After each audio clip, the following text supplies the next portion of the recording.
Et pour parler de l'Europe à Mayotte, on reçoit Zamimou Hamadi, la conseillère départementale de Dembéni et la 5e vice-présidente du département, chargée des finances et des affaires européennes. Bonsoir. Bonsoir. Alors l'Europe a investi à Mayotte, mais est-ce que l'Europe a investi assez ?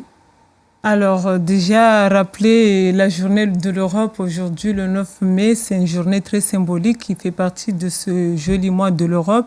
Donc nous, pendant tout ce mois de l'Europe, nous allons organiser plusieurs manifestations. On a commencé aujourd'hui avec la mission locale. Et puis le but, c'est vraiment de faire parce que l'Europe investit énormément à Mayotte. On a l'impression que l'Europe, c'est très loin. Pourtant, Mayotte, c'est l'Europe. On est bien en Europe ici.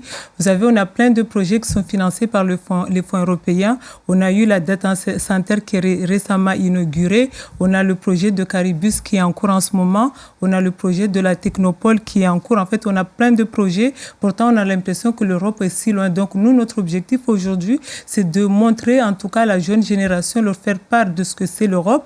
L'Europe, vous savez, à la base, ça a été dit tout à l'heure, c'est le ministre des Affaires étrangères, Robert Schuman, qui a fait la proposition. C'est pour ça que le 9 mai 1950, il est exactement 73 ans. Et c'est ça, cet acte de naissance qui fait l'Union européenne aujourd'hui.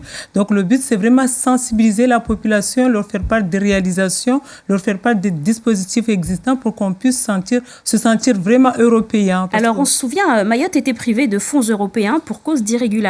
Est-ce qu'aujourd'hui, vous confirmez cette histoire ancienne ? Alors, nous, on a créé le GIP Europe qui est un organisme intermédiaire pour gérer les fonds européens.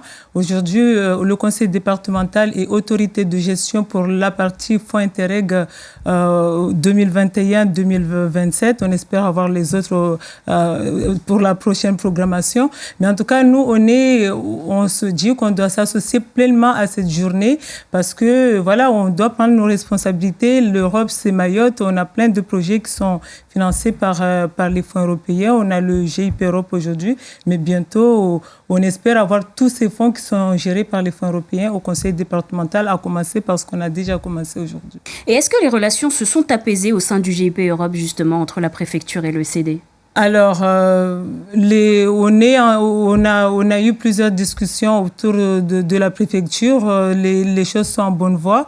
En ce moment, il y a une commission d'audit qui est en train de faire en fait une mission d'audit sur les missions et les rôles de chacun parce que le problème se posait beaucoup dans ce domaine-là. Donc, le but, c'est vraiment d'amener l'apaisement. Donc, c'est en bonne voie. On espère vraiment... En tout cas, on n'a pas intérêt à ce que ça fonctionne parce qu'on a beaucoup de projets qui sont financés par les fonds européens. On a tout intérêt à ce que cet outil fonctionne. Donc, on met toute l'énergie nécessaire pour que ça puisse fonctionner. Dernière question, la suite du programme du Joli Mois d'Europe, là, les prochains jours ?